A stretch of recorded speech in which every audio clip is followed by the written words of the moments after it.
Bonjour à tous et à toutes, soyez bienvenus, que le Seigneur vous bénisse. Quelle joie d'être dans la maison du Seigneur et quelle joie de voir les frères et sœurs venir dans le temple du Seigneur. Soyez encore bénis encore ce matin.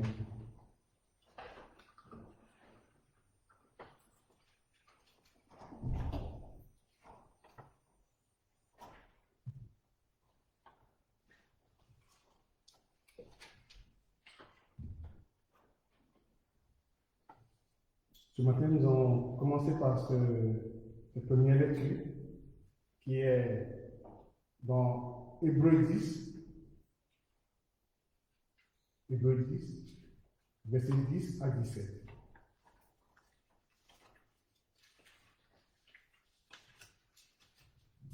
Hébreux 10, versets 10 à 17.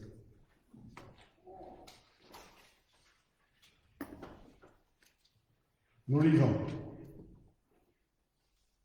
C'est en vertu de cette volonté que nous sommes sanctifiés par l'offrande du corps de Jésus-Christ, une fois pour toutes. Et tandis que tout sacrificateur fait chaque jour le service et offre souvent les mêmes sacrifices qui ne peuvent jamais ôter les péchés, lui, après avoir offert un seul sacrifice pour les péchés, s'est assis pour toujours à la droite de Dieu, attendant désormais que ses ennemis soient devenus son marchepied. Car par une seule offrande, il a mené à la perfection pour toujours ceux qui sont sanctifiés. C'est ce que le Saint-Esprit nous atteste aussi, car après avoir dit, voici l'alliance que je fais avec eux, après ces jours-là, dit le Seigneur, je mettrai mes lois dans leur cœur et je les écrirai dans leur esprit. Oui, ce matin, le Seigneur nous accueille, nous a bénis déjà. Oui, pourquoi sommes-nous venus? C'est pour louer le Seigneur qui a fait tout pour nous, qui s'est déjà livré, nous a déjà sanctifiés. Donc ce matin, soyez dans la paix. Oui, nous voulons rendre honneur au Père, honneur au Fils qui s'est offert une fois en tout pour nous. Honneur à l'Esprit qui a confirmé cette alliance que nous avons en Jésus-Christ. Je vous invite à vous mettre debout pour ce premier chant qui nous dit, oui, entendons Seigneur. Oui, c'est au nom du Seigneur que nous sommes là ce matin. Et nous voulons lui rendre toute la gloire.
Je vous invite à vous asseoir.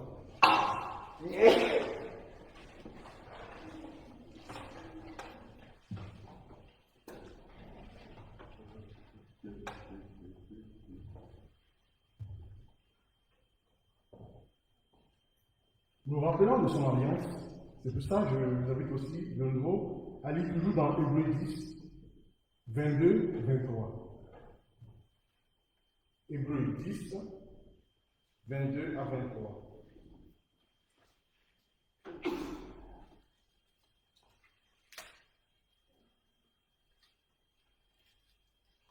Approchons-nous avec un cœur sincère, dans la plénitude de la foi, le cœur purifié d'une mauvaise conscience, le corps lavé d'une eau pure, retenons fermement la profession de notre espérance, car celui qui a fait la promesse est fidèle. Oui, Jésus nous a consacrés tout entier, cœur et corps. Oui, le Seigneur nous a libérés. Et c'est pour ça qu'il nous rappelle dans son alliance. C'est une nouvelle alliance qu'il a faite en Jésus-Christ. Par son sang, il nous a purifiés de tout péché. Oui, Seigneur, nous voulons te demander pardon. Quand nous tombons, tu es juste de nous lever. Mais chaque fois, Seigneur, tu es un Père qui pardonne ses enfants. Tu nous relèves. C'est pour ça que nous sommes dans ton alliance. Que ton nom soit encore béni, sanctifié encore ce nom. Je vous invite de nouveau à vous lever pour ce deuxième chant qui nous dit dans ton amour, ce torrent d'amour. Oui, Père, nous te remercions. Torrent d'amour. Oh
invite à vous asseoir. Oui, quelle grâce de la part du Seigneur. À présent, oui, nous sommes libres de rentrer dans le Saint des Saints. Oui, c'est pour ça que je vous invite à lire de nouveau. Dans Romains 8, verset 31 à 34. Romains 8, 31 à 34. Ça fait plaisir de vous voir que vous fouillez dans vos Bibles. Merci. Romains 8, 31 à 34.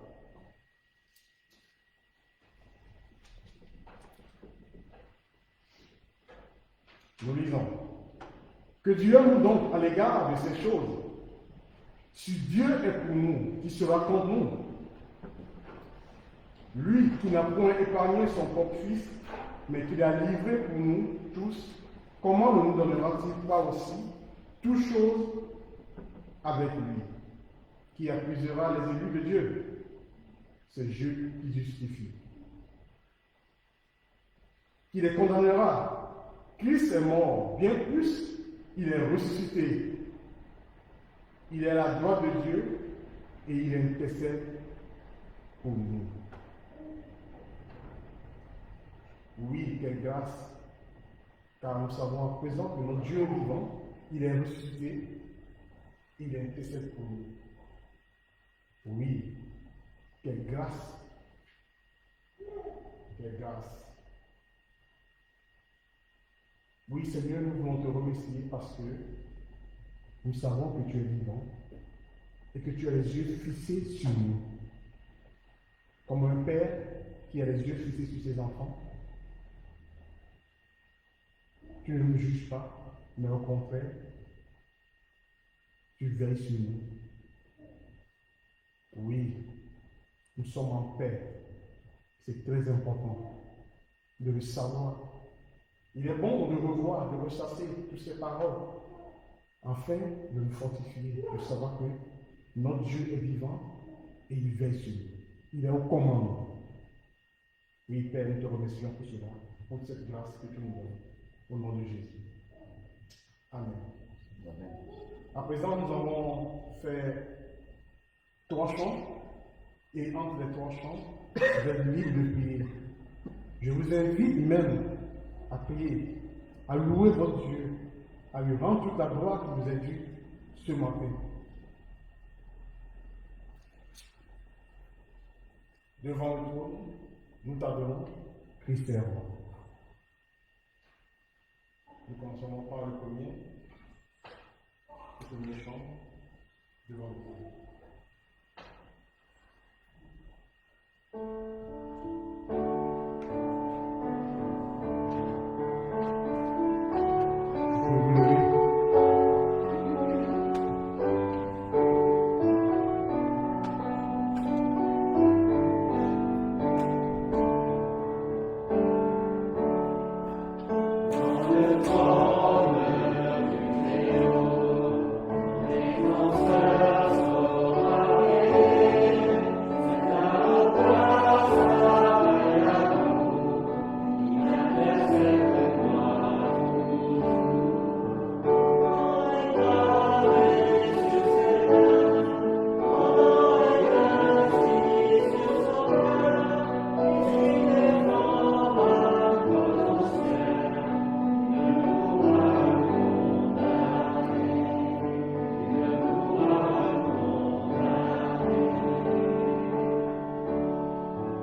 reconnaissance de notre amour aussi pour toi. Seigneur, merci parce que tu as pris ma place, tu as pris notre place. Et tu renouvelles cela tout chaque jour. Seigneur, merci parce que nous pouvons compter sur toi. Quand nous sommes infidèles, tu demeures fidèle. Sois loué, Seigneur, le plus profond de notre vie, vraiment, dans le nom de Jésus. Amen. Amen.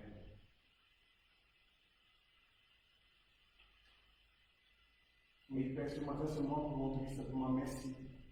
Merci pour la vie. Merci vraiment pour nos familles respectives. Merci parce que tu es là, tu es au commande. Merci parce que tu es sur tes enfants. Oh oui, tu es sur ton trône. Et Seigneur, tu comprends toutes choses. Oui, nous sommes devant toi encore ce matin, dans ton Seigneur. Que ton nom soit glorifié.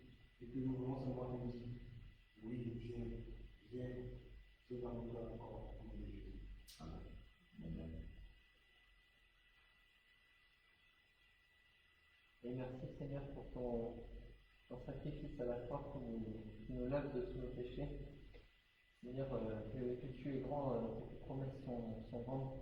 Et Seigneur, toi tu es fidèle à tes promesses, tu fais ce que tu dis. Seigneur, chaque matin, tu nous donnes de nouvelles bénédictions. Quelle merveille, Seigneur. Tu es plus grand qu'on peut imaginer, Seigneur. Merci parce qu'on peut quand même avoir une relation avec toi alors que tu es si grand. C'est merveilleux, Seigneur. Merci. Amen. Amen.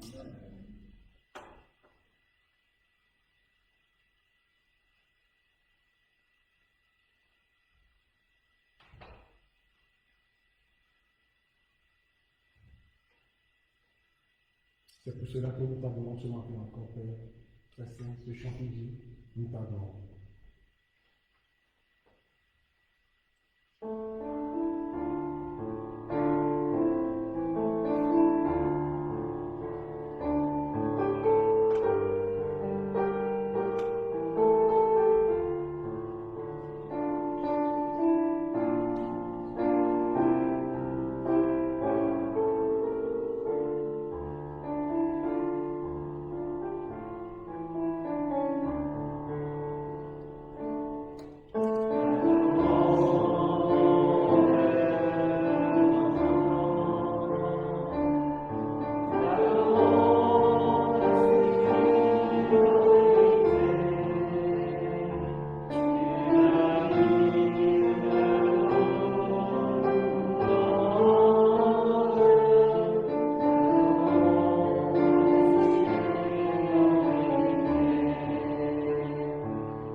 merveilleux ce sera d'être dans ton royaume, d'être avec toi pour toujours. Nous voyons des fois les difficultés dans notre vie, dans ce monde. Nous avons une seule envie, c'est d'être avec toi. Et vraiment, je te prie de nous consoler, Seigneur, de ce que nous pouvons vivre aujourd'hui, de nous redonner les forces, Seigneur, quand elles ne sont plus là, et de nous aider vraiment à fixer nos regards sur toi, et fixer, Seigneur, ce jour où nous serons avec toi. Amen. Merci Seigneur parce que tu nous as sortis du filet de l'oiseleur. Comme Seigneur, tu as sorti ton peuple de l'esclavage. Seigneur, tu nous as sortis nous aussi de l'esclavage. Tu as donné à ton peuple les tables de la loi et à nous, tu nous as donné ta vie. Tu nous as donné ton sang pour que nous soyons un jour bénis dans ton sanctuaire, Seigneur. Et nous pouvons bénéficier déjà de ton amour et de ton royaume. Seigneur, sois loué, sois béni pour l'amour que tu déverses sur chacun de nous. Protège nos enfants, protège nos vies, Seigneur. Vois avec toutes ces pandémies, Seigneur, tu as tout prévu d'avance. Seigneur, sois loué, sois béni dans le bon nom de Yeshua, notre Sauveur, notre Seigneur. Amen. Amen.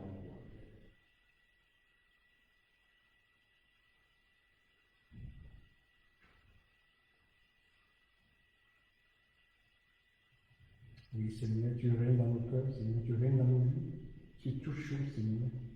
Et c'est pour ça que c'est avec joie que nous pourrons chanter ce chant qui dit Christ est roi. Oui, tu es roi et tu règnes, Seigneur, éternellement sur nos vies. Et vraiment, nous sommes heureux parce que c'est donc Dieu qui règne, c'est lui qui a le contrôle sur toutes choses. Oui, Christ est roi. Je vous invite à vous lever pour ce chant.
faire roi. Ah oui, quelle joie. C'est pour cela que nous proclamons notre confession de foi, ce que nous prenons, le symbole des apôtres. Nous allons le chanter plutôt.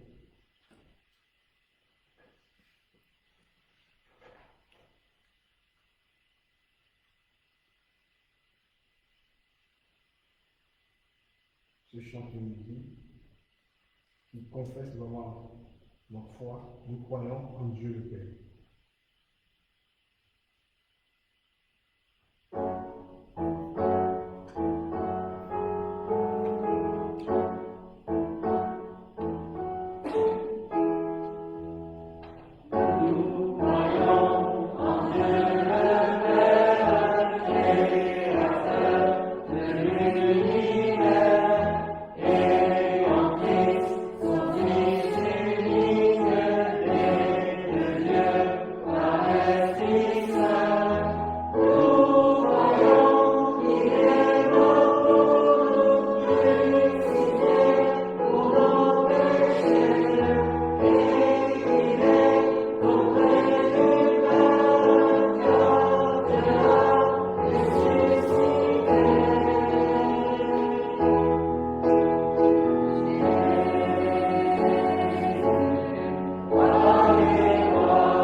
Amen. Son nom Dieu puissant. Je vous invite à vous asseoir.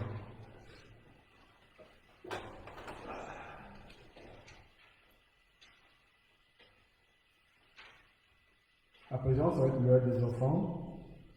Mais avant cela, je vous lis ce texte. Dans Marc 12, versets 41 à 43. Marc 12, 41 à 43. Jésus s'étant assis vis-à-vis du trône, regardait comment la foule y mettait de l'argent. Plusieurs riches mettaient beaucoup, et il vint aussi une pauvre veuve, et elle y mit 2 petites pièces, faisant un quart de sou. Alors Jésus, ayant appelé ses disciples, leur dit, je vous le dis en vérité, cette pauvre veuve a donné plus qu'aucun d'eux qui ont mis dans le tronc, car tous ont mis de leur superflu. Mais elle a mis de son nécessaire tout ce qu'elle possédait, tout ce qu'elle avait pour vivre. Oui, Donnons selon ce que l'Esprit nous dit de donner, selon nos cœurs. Que le Seigneur vous bénisse.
Seigneur, nous te remercions pour ces enfants, Seigneur.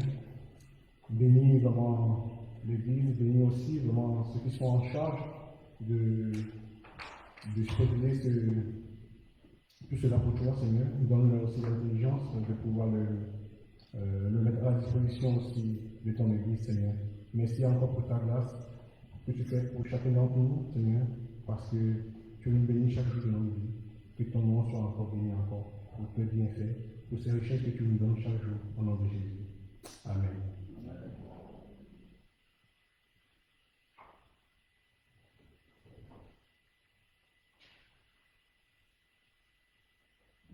À présent, je vais inviter, avant que les enfants partent, je vais inviter Cathy. Et les enfants. Venez.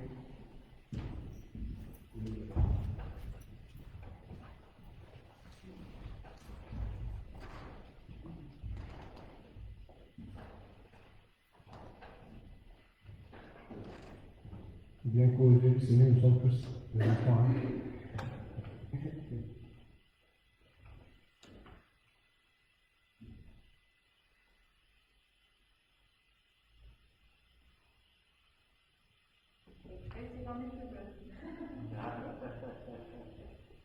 Vous m'entendez? Je me mets au tabac? C'est mieux là? C'est un peu bon.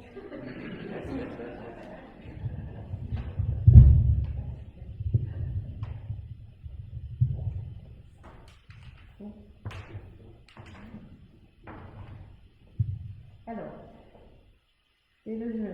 Qu'est-ce qu'on a tous en commun? Non, là. Alors, pourquoi on a des rubans?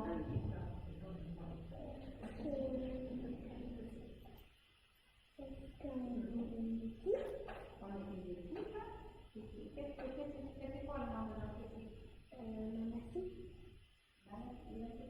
Manassi. Voilà. Et Manassé, ça venait de quel endroit? C'était l'Israël qui est tribu. Ah oui,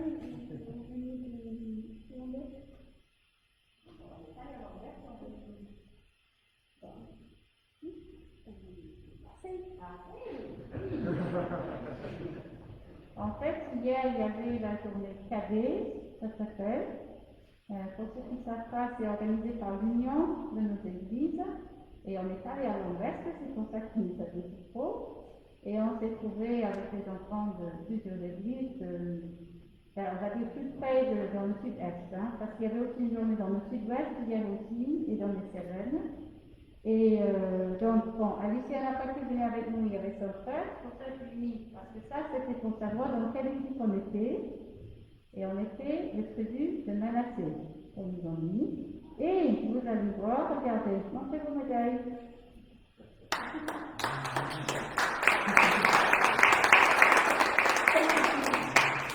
Et Yédidia, on a parlé de qui toute la journée. On a parlé de Josué. Voilà. Et qu'est-ce que Dieu lui a demandé de faire à Josué? Il nous a demandé de pas avoir peur et de prendre le courage pour continuer à vivre. Où est-ce qu'il a envie de Traverser les Jourdain. Le Jourdain, c'est quoi?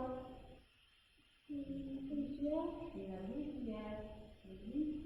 Et nous, il fallait qu'on traverse la rivière. Ah ah. Vous avez réussi, donc. Ah ben, on est rentré, on est toujours là, donc ça va. Et je profite aussi pour les anciens de vous saluer de la part de Joël Lambert, qui était là hier et qui était aujourd'hui, bien sûr, déguisé, comme d'habitude. Mais on est vraiment reconnaissant parce qu'avec les conditions actuelles, vous imaginez, c'est pas simple de faire une journée. On était à l'extérieur et on a le beau temps. Et il y avait même Yaya et sa maman aussi. Yaya a reçu sa médaille, elle a reçu sa médaille. Elle a bien participé avec nous. Et on n'a pas eu de blessés, en tout cas graves. Les enfants se sont bien amusés. Et puis, comme ils disent, on a parlé de Josué. Donc, si vous avez des questions sur Josué, venez les voir à la fin. Ils vont tout expliquer. Voilà, merci.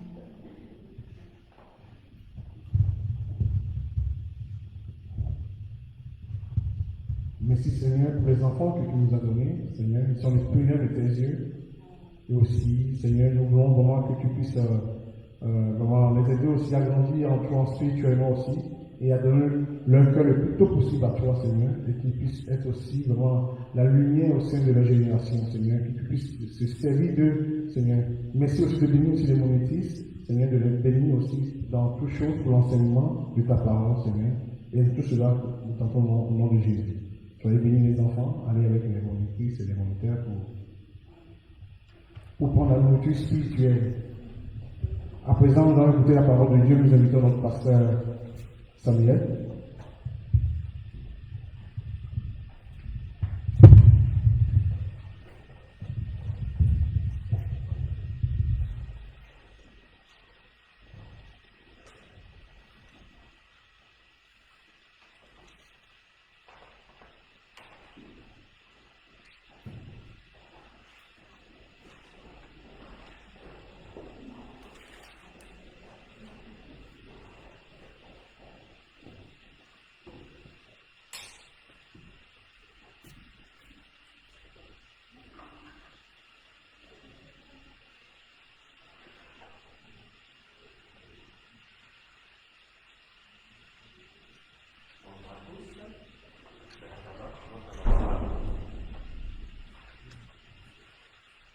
Bonjour.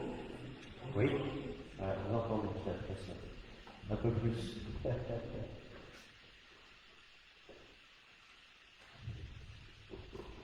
Alors, donc le texte continue notre série. Voilà. Jean-Claude, tu étais sous la lumière. Alors, là, je vais mettre un peu moins sur la lumière. Mais c'est pas archéologique, hein, c'est pas biblique. C'est un là. Non, donc nous continuons notre série de prédications dans le livre des Actes des Apôtres. Nous avons fini la semaine dernière avec Jean-Claude, le chapitre 2, avec, vous savez, le résultat de la Pentecôte, avec tous ces chrétiens qui se réunissaient, qui rompaient le pain ensemble, qui mangeaient ensemble, qui partageaient tout. Et chapitre 3 suit ce qui s'est passé dans le chapitre 2, et notamment nous voyons, on pourrait dire, la vie normale pour les disciples, pour les premiers disciples à Jérusalem. Et c'est ce que j'invite à écouter, donc, chapitre 3, versets 1 à 26, en fait c'est le chapitre 3 qu'on va lire ce matin. Donc chapitre 3, versets 1 à 26. Un jour, Pierre, Jean et Jean montaient au temple pour la prière à 3 heures de l'après-midi. On était juste en train d'y porter un infirme, c'était un homme paralysé depuis sa naissance. On l'installait tous les jours à l'entrée de la cour du temple, près de la porte appelée la Belle Porte, pour qu'il puisse demander l'aumône à ceux qui se rendaient au sanctuaire. Quand il vit Pierre et Jean qui allaient pénétrer dans la cour du temple, il leur demanda l'aumône. Les deux apôtres fixèrent les yeux sur lui.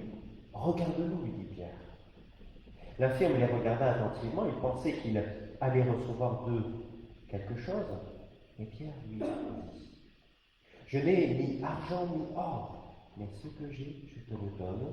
Au nom de Jésus-Christ de Nazareth, lève-toi et marche. » Et en même temps, il le prit par la main droite et le fit lever. Aussitôt, ses pieds et ses chevilles se raffermirent. D'un saut, il fut debout et se mit à marcher. Il entra avec eux dans la cour du temple. Il marchait, sautait de joie et louait Dieu. Tout le monde le vit aussi marcher. Ainsi marchait et louait Dieu. On le reconnaissait. C'était bien lui qui était toujours assis à mendier près de la belle porte du temple. En voyant ce qui venait de lui arriver, les gens étaient remplis de stupeur et de crainte. Quant à lui, il ne quittait plus Pierre et Jean. Tout le peuple accourut et se rassembla autour d'eux dans la cour du temple sous le portique de Salomon. Et ils étaient stupéfaits. Quand Pierre vit cela, il s'adressa à la foule. « Hommes israélites, qu'avez-vous à vous étonner ainsi de ce qui vient de se passer? Pourquoi nous fixez-vous avec tant d'insistance, comme si c'était nous qui, par notre propre pouvoir ou notre piété, avions fait marcher cet homme? Non. C'est le Dieu d'Abraham, d'Isaac et de Jacob, le Dieu de nos ancêtres qui vient ici de manifester la gloire de son serviteur Jésus. Ce Jésus que vous avez livré à Pilate et renié devant lui, alors qu'il était décidé de le mettre en liberté. Oui, vous avez renié celui qui est saint et juste. À sa place, vous avez demandé comme faveur la libération d'un meurtrier. Ainsi, vous avez fait mourir l'auteur de la vie, mais Dieu l'a ressuscité des morts. Nous en sommes témoins. Et c'est parce que nous croyons en Jésus que la puissance de son nom a rendu à cet homme que vous voyez, que vous connaissez, la force de se tenir debout. Oui, cette foi, qui est efficace par Jésus, a donné à cet homme une parfaite guérison, comme vous pouvez tous vous en rendre compte. À présent, mes frères, je sais bien que vous avez agi sans savoir ce que vous faisiez, aussi bien vous que vos chefs. Mais Dieu a accompli de cette manière ce qu'il avait annoncé d'avance par tous ses prophètes. Le Messie qu'il avait promis d'envoyer devait souffrir. Maintenant donc, changez et tournez-vous vers Dieu pour qu'il efface vos péchés.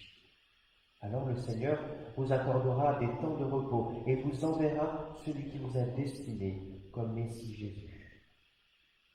En attendant, il doit demeurer au ciel jusqu'au jour où l'univers entier sera restauré, comme Dieu l'a annoncé depuis des siècles, par la bouche de ses saints prophètes. Ainsi Moïse a dit, le Seigneur votre Dieu suscitera pour vous du milieu de vos compatriotes un prophète qui sera comme moi. Vous écouterez tout ce qu'il vous dira. Celui qui refusera d'obéir à ce prophète sera exclu de mon peuple par la mort. Tous les prophètes qui ont parlé depuis Samuel successeur ont annoncé aussi d'avance les temps que nous vivons aujourd'hui. Vous êtes les héritiers de ces prophètes.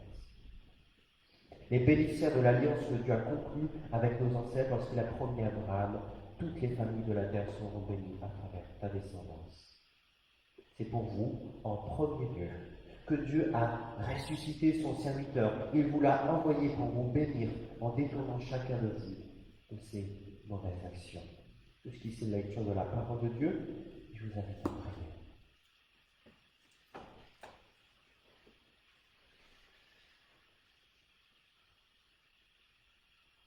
Seigneur, oui, nous croyons que ta parole est la vérité. Nous croyons que ta parole, Seigneur, c'est notre vie. C'est notre pain, notre nourriture spirituelle. Que cette lecture que nous avons entendue, cette prédication que nous allons entendre, puisse être pour chacun d'entre nous, être une nourriture spirituelle, puisse véritablement nous faire vivre, non pas ma parole, Seigneur, mais par ton Saint-Esprit. Oui, Seigneur, que ton Saint-Esprit nous revivifie, Seigneur, par ta parole, Seigneur. Que ton Saint-Esprit nous revivifie, nous régénère, nous restaure, nous renouvelle, nous encourage. Oui, Seigneur, vraiment, c'est ce que je te demande, tout particulièrement dans le nom de ton Fils Jésus-Christ. Amen. En préparant cette prédication, j'ai lu cette histoire étonnante. C'est l'histoire d'un pasteur qui a une grande église dans une grande ville, et dans sa grande église, il a beaucoup d'étudiants. Et il a encore plus d'étudiants au moment où il y a les épreuves, vous savez, les examens. Peut-être qu'il y a une corrélation, hein. Ils ont encore plus de Seigneur, donc ils viennent plus. Et donc il dit qu'à ce moment-là, c'est pas parce qu'il y a plus d'étudiants qu'il y a une plus grande offrande à la fin, mais il y a eu un moment où, lors d'un dimanche, alors qu'ils étaient en train de faire l'offrande, et vous savez après, comme on le fait à la fin, on revoit un peu, on récolte, on compte tout ce qu'on a récolté comme offrande, et qu'est-ce qui se passe à ce moment-là? Il découvre un petit gâteau dans cette offrande. Et il y a écrit sur cette offrande, je n'ai ni argent ni or, mais ce que j'ai, je vous le donne. Et donc il avait donné ce petit gâteau, parce qu'il n'avait rien du tout, il était fauché, et donc il a donné ce qu'il pouvait. C'est une histoire amusante, mais l'histoire qui reprend ce verset que nous avons lu juste à l'instant, je n'ai ni argent ni or, mais ce que j'ai, je te le donne. Et ici, une histoire amusante, mais une histoire aussi qui nous rappelle ce premier miracle de la part de Pierre après la Pentecôte. Et je dirais que c'est presque un mode d'emploi, on pourrait dire, pour savoir comment voir des miracles dans notre vie et dans notre Église, dans notre monde. Alors pour voir comment faire voir des miracles dans notre vie, comme ce qui se passe ici dans cette histoire, nous allons voir d'abord décrypter, on pourrait dire, cette histoire. Deuxièmement, aussi voir qu'est-ce qui est, on pourrait dire, la base, qu'est-ce qui a permis ce miracle. Et enfin, nous verrons que c'est par le nom de Jésus, c'est en croyant dans le nom de Jésus que nous pouvons voir des miracles. Et nous verrons pourquoi le nom de Jésus est si puissant. Donc, premièrement, décrypter un peu ce miracle qui s'est passé. Nous retrouvons ici Pierre et Jean qui vont au temple. À cette époque-là, comme l'a dit la semaine dernière Jean-Claude, et comme je l'ai dit aussi, c'était un moment où encore ils étaient disponibles, ils pouvaient encore aller au temple, où ils pouvaient aussi aller dans les synagogues pour prier. Et donc c'est ce qu'ils font, Pierre et Jean, comme aussi tout le reste de la communauté, et après ils se retrouvent dans les maisons pour adorer le Seigneur, pour prier, pour partager le pain et le vin. Et là on voit ici que Dieu va utiliser Pierre pour opérer un miracle. Il va opérer un signe du royaume de Dieu. Et Pierre va utiliser ce signe du royaume de Dieu qui vient comme une parabole vivante pour annoncer l'évangile de grâce. Mais avant d'aller plus loin, qu'est-ce qui se passe ici? Il faut se rappeler qu'il y a ici 3 éléments essentiels dans la foi juive. Il y a la Torah, la lecture de la Torah, l'adoration au temple, et troisièmement, le mal. Et donc, c'est pour ça que cette personne est ici, ce mendiant. Il est à la bonne place, à la belle porte, la porte la plus fréquentée du temple, et donc à un endroit où il y a plus de chances de pouvoir rencontrer des personnes et pouvoir avoir quelque argent pour pouvoir survivre. Et cet homme qui mendie n'est pas simplement pauvre, ne profite pas simplement de cette composante de la foi juive. C'est une personne aussi qui est brisée, une personne qui est paralysée. Il est dit depuis son enfance. Et il est dit même qu'il faut qu'il y ait des personnes qui l'amènent à cette porte pour pour pouvoir faire cette demande d'argent. Et là, ici, il y a quelque chose d'extraordinaire, parce que cette personne qui était incapable de pouvoir bouger, d'un seul coup, il y a ce miracle extraordinaire. Elle marche, comme elle danse de joie, elle loue le Seigneur. Il y a quelque chose ici d'extraordinaire qui s'est passé.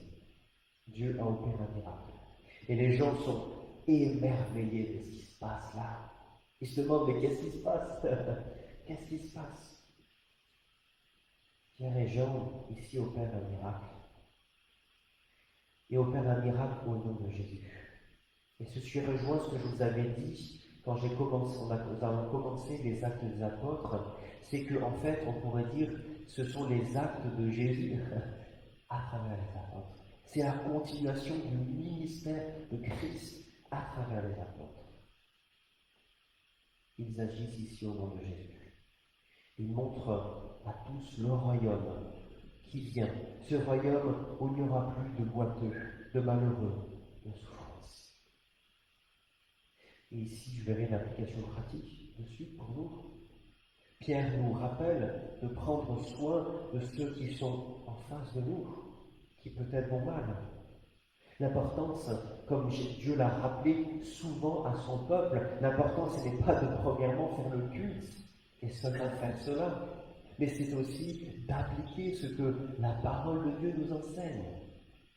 Amos, chapitre 5, versets 21 à 24, « Quand vous m'offrez des holocaustes, quand vous m'apportez des offrandes, je ne les agrée pas, et je ne peux pas voir ces bêtes engraissées que vous m'offrez au sacrifice de communion. Éloignez donc de moi le bruit de vos cantiques. Je ne veux plus entendre le bruit que font vos luttes, mais que le droit jaillisse comme une source d'eau, que la justice coule comme un torrent. Oui, démontrons par nos actes et nos paroles, comme les apôtres, Jésus, et que son royaume vient. Nous sommes appelés à pas simplement, oui, venir au culte, faire des réunions, plusieurs réunions, et nous sommes appelés véritablement à mettre en pratique la parole de Dieu pour manifester qui est Dieu, qui est Jésus-Christ et son royaume qui vient. Alors, par quoi ici Pierre et Jean font ce miracle? Verset 12, il est dit tout d'abord que les apôtres ici excluent deux choses. Ils excluent deux choses par lesquelles ils auraient pu faire ce miracle. Il est dit au verset 12, « Hommes israélites, qu'avez-vous à vous étonner ainsi de ce qui vient de se passer? Pourquoi nous fixez-vous avec tant d'insistance comme si c'était nous qui, par notre propre pouvoir ou notre piété, avons fait marcher cet homme ?» Le premier moyen qui les exclut, les apôtres, c'est le miracle par leur propre pouvoir. Ils disent, on n'est pas des sorciers, on n'est pas des extraterrestres, on est des personnes comme vous. Vous vous rappelez peut-être ce moment où Paul a fait un miracle et il y avait les gens qui pensaient que c'était Jupiter, que c'était un dieu.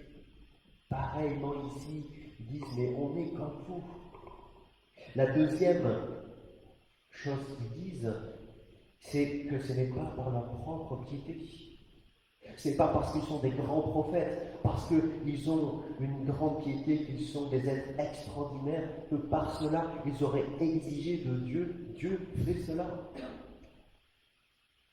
Ce n'est pas non plus à cause de la piété aussi de ceux paralysés, parce que même ceux paralysés n'ont même jamais demandé qu'ils soient guéris. Non, c'est Dieu l'auteur de la guérison. C'est Christ, c'est à Dieu que doit revenir la gloire. Et c'est vrai que certaines personnes aussi pensent cela, pensent que c'est parce qu'ils sont de bonnes personnes, qu'ils ont une grande piété, que Dieu va répondre à leur prière, ou que ce n'est pas parce qu'ils sont pas une bonne personne que Dieu ne va pas répondre à leur prière. Ça ne dépend pas de cela. Je ne dis pas que notre vie morale, notre vie par rapport à Dieu n'a pas d'intérêt. Mais ce n'est pas ça qui rentre en jeu. Ce miracle est venu parce que le Sauveur Tout-Puissant a décidé d'intervenir et de faire un miracle. Parce que Christ règne Et c'est lui qui a dit, c'est maintenant le moment. Pierre dit ici, il ne s'agit pas de moi, mais c'est à propos de Christ. Alors après avoir expliqué deux moyens, c'est-à-dire notre pouvoir, notre piété, il dit deux choses, deux moyens par lesquels ils ont pu faire ce miracle. Le premier, bien sûr, c'est le nom de Jésus. Dans ce miracle, l'élément essentiel, c'est le nom de Jésus. Plusieurs fois dans ce passage, on parle du nom de Jésus. Verset 6, je n'ai ni argent ni or, au nom de Jésus de Nazareth, lève-toi et marche. Verset 16, c'est parce que nous croyons en Jésus que la puissance de ce nom a rendu à l'homme ses forces. Le nom de Jésus est puissant. Romains 10, verset 13, car quiconque invoquera le nom du Seigneur sera sauvé. 2 Corinthiens 5, 20, nous vous en supplions au nom de Christ, soyez réconciliés avec Dieu. Philippiens 2, 9, c'est pourquoi aussi Dieu l'a souverainement élevé, lui a donné le nom qui est au-dessus de tout nom, afin qu'au nom de Jésus, tout genou fléchisse, dans les cieux, sur la terre et sous la terre. Le nom de Jésus est l'essentiel. Le nom de Jésus est puissant. C'est par ce nom que nous sommes réconciliés. C'est par ce nom que nous sommes unis dans l'Église. C'est par ce nom qui est au-dessus de tout nom que nous avons cet espoir pour l'avenir et qu'un jour toutes choses seront soumises à lui. Que le nom de Jésus soit à jamais glorifié. Et c'est bien par ce nom que les apôtres ont guéri ce boiteux. Mais il ne suffit pas de dire ce nom pour que ce soit une formule magique. Peut-être vous rappelez de ce passage dans Acte 19, nous en abordé dans quelques semaines. 7 fils de Séva qui est un sacrificateur, qu'est-ce qu'ils font? Ils se disent, Jésus, il est populaire. Donc on va faire chasser les démons au nom de Jésus. Et qu'est-ce qui se passe à ce moment-là? Il dit, le démon en fait qui est face à eux, il dit, je connais Jésus, je connais les apôtres, mais vous, je ne vous connais pas. Et le démon les chasse, les maltraite. Et là, on voit ici, et tout le peuple, en entendant cette histoire, sont dans la crainte du nom de Jésus. Donc il ne suffit pas de dire, au nom de Jésus, je te guéris. Pour qu'il y ait quelque chose qui se passe, c'est pas une question magique. Parce que tout simplement, il faut croire en la puissance du nom de Jésus. Donc c'est par la foi en Jésus, la foi dans ce nom de Jésus qui est puissant, que les apôtres ont pu réaliser ce miracle. Le verset 16 dit cela. C'est en croyant que Jésus est leur sauveur et Seigneur que les apôtres ont pu guérir cet homme. Et sans doute ce n'est pas la première fois en fait que ces apôtres voient cet homme. Ils y allaient plusieurs fois par jour, et maintenant depuis plusieurs jours. Et là, c'était le moment. Dieu leur avait donné ce pouvoir, par leur foi dans le nom de Jésus, de pouvoir guérir Satan. C'était le moment. Oui, c'est comme s'ils avaient dit, aujourd'hui j'ai reçu quelque chose de spécial pour toi. Jésus vient de me donner la foi pour te guérir. Et je partage maintenant ce don avec toi. Mais cette foi pour guérir n'est pas finie. Nous le croyons en tant que chrétiens. Nous croyons que Dieu peut faire encore des miracles aujourd'hui, au nom de Jésus. C'est pour ça qu'il faut prier. C'est le moyen le plus facile pour demander que Dieu fasse des miracles. C'est vrai que des fois, on peut se dire, face à des situations qui nous paraissent impossibles, et on peut se dire, mais comment c'est possible? Comme se paralyser. Comment est-ce possible? Un homme qui, depuis 40 ans, était paralysé, et d'un seul coup, il marche. Nous pouvons nous dire, pareil dans nos vies, ça fait 40 ans que j'ai un problème, comment vais-je y arriver? Mais Dieu peut faire un miracle. Nous devons le croire. Tout est possible à celui qui croit. Tout est possible à celui qui croit. Cela est possible par la foi dans le nom de Jésus-Christ. Alors, mais pourquoi le nom de Jésus si puissant? C'est tout le discours ici que Pierre fait ici. Premièrement, car Jésus est le Dieu de la vie. Colossiens chapitre 1, versets 16-17 confirme cela. Car en lui ont été créées toutes les choses qui sont dans les cieux et sur la terre, mais pas de Jésus. Les visibles, les invisibles, trône, dignité, domination, autorité. Tout a été créé par lui et pour lui. Il est avant toute chose et toute chose subsiste en lui. Jésus est le Dieu de la vie. Il n'est pas resté dans le tombeau, mais il est vivant et les apôtres en sont les témoins de cette résurrection. Christ est le créateur de toute vie qui la donne et en prend soin. S'il a donné notre vie, s'il la maintient chaque jour, alors il peut intervenir dans nos vies, changer les situations. Parce que Dieu n'est pas simplement un Dieu horloger qui a donné une fois la vie, mais Dieu prend soin de notre vie. Deuxièmement, pourquoi le nom de Jésus est si puissant? Parce que il est le parfait serviteur. Plusieurs moments dans ce texte, on parle du serviteur. Les serviteurs que nous avons lus l'année dernière dans Isaïe. Serviteur souffrant.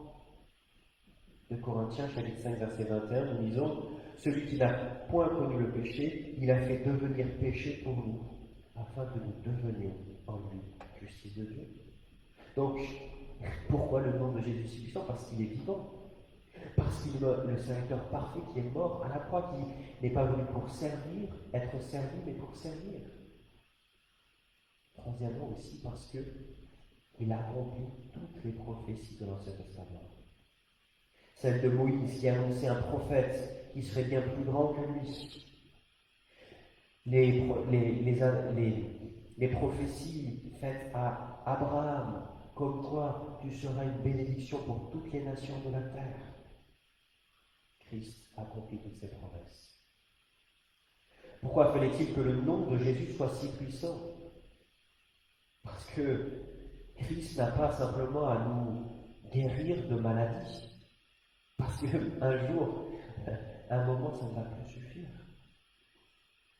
Nous avons besoin d'une guérison plus grande, une guérison spirituelle. Et là, Pierre ici ne va pas avec le dos de la cuillère, on pourrait dire. À plusieurs reprises, là, il est cinglant par rapport aux Juifs. Il dit, c'est vous qui avez livré Jésus. C'est vous qui avez décidé d'échanger Jésus contre un meurtrier. Il dit plusieurs choses qui sont dures, qui sont difficiles, pour montrer leur culpabilité. La culpabilité du péché, mais ça montre aussi notre culpabilité à chacun. Nous sommes aussi complices de cette crucifixion, parce que si Christ a dû mourir à la croix, c'est à cause de notre péché à chacun. Nous avons commis comme les Israélites qui écoutaient Jésus, Pierre, eux aussi de nombreuses fautes. Face à la puissance du nom de Jésus, face à notre condamnation du fait de notre péché, la seule réponse, c'est celle que dit Pierre. Changez et tournez-vous vers Dieu pour qu'il efface nos péchés. En nous repentant, en ayant la foi dans le nom puissant de Jésus, nous sommes au bénéfice de sa puissance et de son autorité. Soyons donc confiants dans le nom de celui qui nous a sauvés. Par la foi, nous avons accès à la puissance du nom de Jésus. Dieu met à notre profit son autorité sur toute chose. Et on sait qu'il a autorité sur toutes choses. Autorité sur Satan et sur ses démons, sur l'univers, sur les lois naturelles, les étoiles, les galaxies, sur les systèmes météorologiques, sur la réalité moléculaire, sur les animaux, les plantes, le corps humain, les nations, les gouvernants, les autorités sur les armées, sur la violence, sur toutes choses, sur notre Église, sur toutes choses. Christ a autorité sur toutes choses. Et nous pouvons donc faire confiance au Seigneur, qu'il fera des miracles. Pourquoi? Parce qu'il a autorité sur toutes choses. Ce qui est extraordinaire, c'est que Christ a toute autorité. Colossiens 2,10 nous dit cette phrase extraordinaire. Vous avez tout pleinement en Jésus-Christ, qui est le chef de toute condamnation, de toute domination, excusez-moi, de toute autorité, je répète. Vous avez tout pleinement en Jésus-Christ, qui est le chef de toute domination et de toute autorité. Oui, nous avons tout pleinement en Jésus-Christ. Est-ce que nous le croyons? Est-ce que nous croyons que Christ est tout pour nous? Que nous puissions le réaliser dans nos cœurs, dans nos vies, aujourd'hui, mais aussi chaque jour. Amen.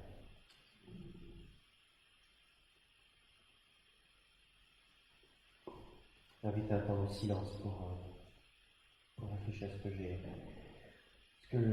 que Dieu nous dit à travers ce passage. Donc, après, je finirai pour ce temps de la prière.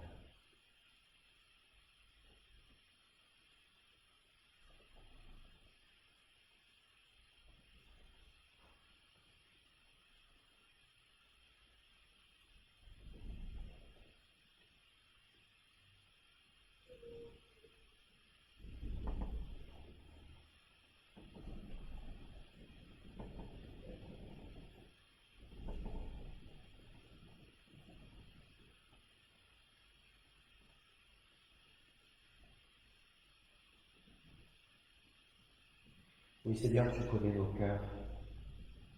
Ils sont si prompts, Seigneur, à douter, à se questionner. Ils sont si prompts à dire c'est impossible. Cela va rester toujours. Et Seigneur, nous voyons dans ce texte comme quoi tu fais des choses extraordinaires, des merveilles. Avec cette guérison de ce paralysé depuis plus de 40 ans. Seigneur, nous voulons voir aussi des miracles dans nos vies. Nous voulons voir aussi, Seigneur, que des changements dans nos vies.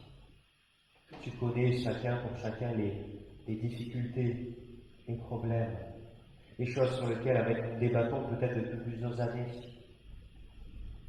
Seigneur, opère un miracle pour ces choses-là. Seigneur, nous croyons cela parce que tu as toute autorité sur toutes choses. Parce que tu es le Dieu de la vie, tu es le Dieu qui a accompli toutes choses, tu es le serviteur qui est mort et resté pour nous sauver de nos péchés.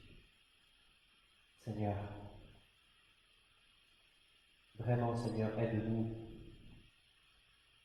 à nous confier entre tes mains, à nous confier, Seigneur, dans ce nom tout-puissant de Jésus-Christ. Parce que par toi, par Jésus-Christ, nous pouvons tout. Nous pouvons tout, Seigneur, même si c'est sûr que des fois, ça ne se réalise pas comme nous le veut, Seigneur. Ça, c'est sûr. Mais nous croyons, Seigneur, que notre vie t'appartient. Et donc, nous croyons, Seigneur, nous voulons vivre notre vie pour toi. Quelles que soient les choses donc, qui peuvent se passer, nous avons donc la paix. La paix aussi parce que tu as tout entre tes mains. Et que nous croyons que tu fais toutes choses pour notre bien. Seigneur, aide-nous à être dans la paix face à cela, face au fait de savoir que tu as toute autorité sur toutes choses. Que cela puisse nous encourager aujourd'hui et à jamais.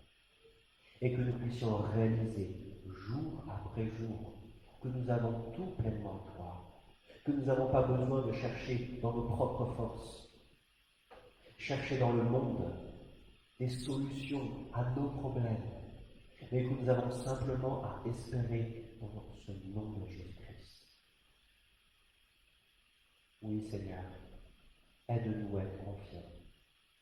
Aide-nous à ne pas nous inquiéter du lendemain, mais vraiment, oui, à s'abandonner à toi, Seigneur. Parce que nous ne pouvons rien contrôler. Toi, tu as tout entre tes mains, Seigneur. Amen.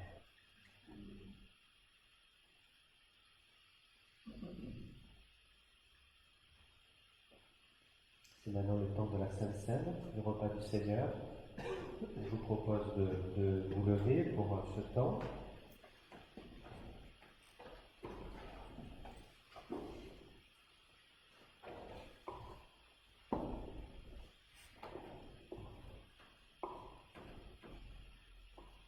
Je vais lire les paroles d'institution de la Sainte Seine. Je trouve dans 1 Corinthiens chapitre 11. Le Seigneur Jésus, dans la nuit où il fut livré, pour être mis à mort, prit du pain. Et après avoir prononcé la prière de reconnaissance, il le rompit en disant, « Ceci est mon corps, il est pour vous. Faites ceci en mémoire de moi. » De même, après le repas, il prit la coupe et dit, « Cette coupe est la nouvelle alliance scellée en mon sang. Faites ceci toutes les fois que vous en boirez, en souvenir de moi. » Donc, chaque fois que vous mangez de ce pain et que vous buvez cette coupe, vous annoncez la mort du Seigneur, et ceci jusqu'à son retour. C'est pourquoi quiconque mangerait le pain ou boirait la coupe du Seigneur de manière indigne se rendrait coupable envers le corps et le sang du Seigneur. Que chacun donc s'examine sérieusement lui-même et qu'alors il mange de ce pain et boive de cette coupe. Car celui qui mange et boit sans discerner ce qu'est le corps, se condamne lui-même en mangeant et en buvant ainsi. Amen. Oui, Seigneur, nous voulons te remettre entre tes mains, Seigneur, ce temps de repas du Seigneur. C'est un temps compliqué. Un temps, Seigneur, où nous nous rappelons, Seigneur, de notre péché. C'est pas toujours facile, Seigneur, de se rappeler de cela. Se rappeler de toutes nos fautes, de tout ce qui, dans cette semaine, Seigneur, s'est passé et avec lesquels nous ne sommes pas en règle avec toi. Seigneur, que nous puissions maintenant nous mettre en règle avec toi. Que nous puissions, par ce pain et ce vin, dire pardon, Seigneur, pour mes péchés. Merci pour ta grâce. Et je veux maintenant te suivre. Oui, Seigneur, que en prenant ce pain et ce vin, nous puissions dire cela. Que nous soyons conscients de dire cela. Je te prie vraiment, Seigneur, de bénir ce temps de Sainte Seine, le repas du Seigneur, que vraiment tu le bénisses. Que nous puissions être encouragés, renouvelés dans notre foi. Oui, c'est ce que je te demande dans le nom de ton Fils Jésus-Christ. Amen.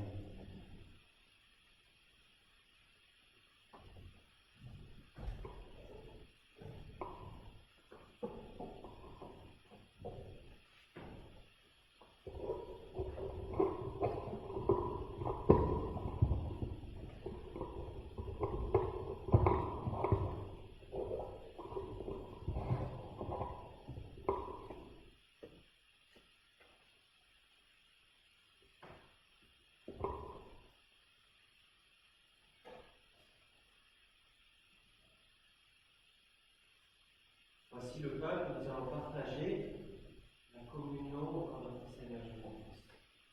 Communion au corps de Jésus-Christ qui était brisé pour nous. Voici ces petites coupelles, coupe de bénédiction pour nous, coupe de bénédiction du sang qui a été répandu pour nous. Que le Christ soit jamais glorifié pour cela.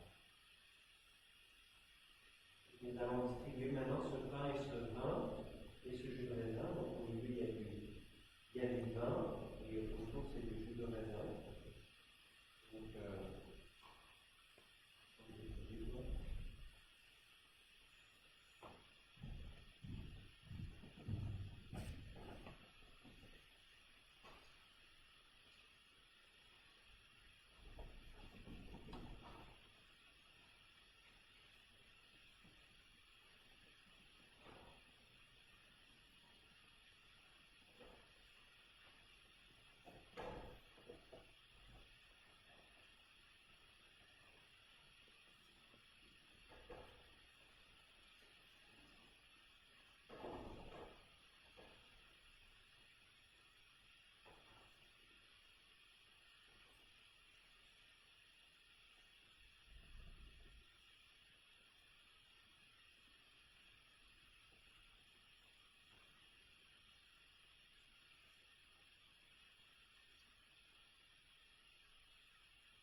conclure ce culte, je vous invite à écouter et à vous lever pour écouter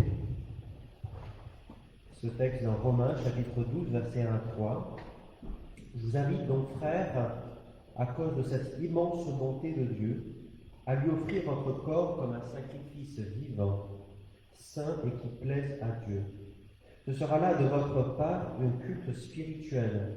Ne vous laissez pas modeler par le monde actuel, mais laissez-vous transformer par le renouvellement de votre pensée, pour pouvoir discerner la volonté de Dieu, ce qui est bon, ce qui lui plaît, ce qui est parfait.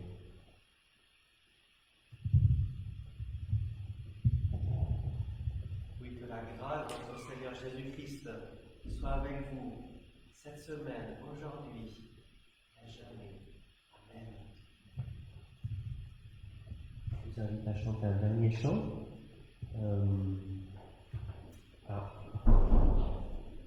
Si tu peux le faire, c'est Catherine quand on va arriver.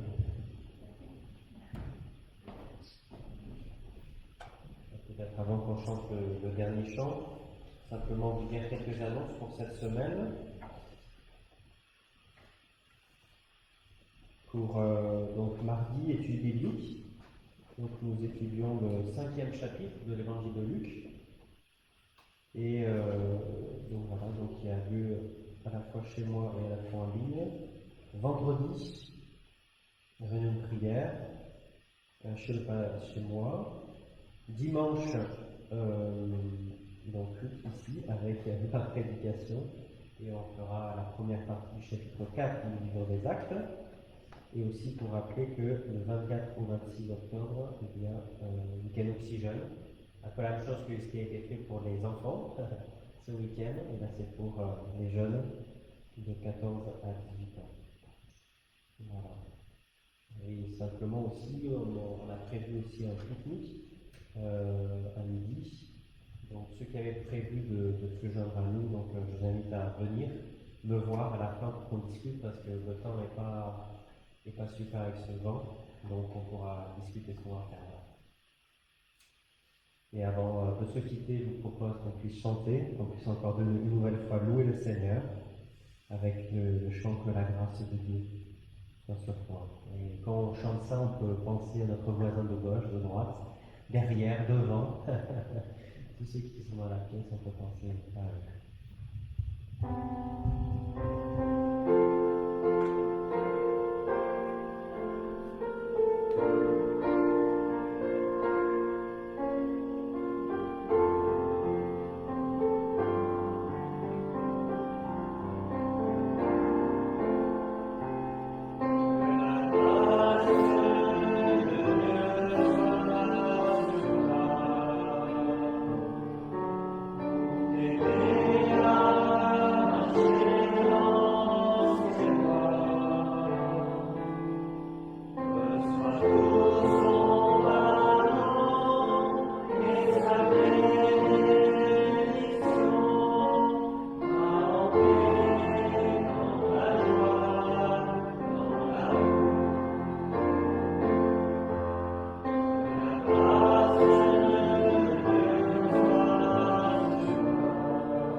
Bon dimanche à ceux qui ne restent pas avec nous et à tout de suite pour ceux qui restent avec nous pour manger.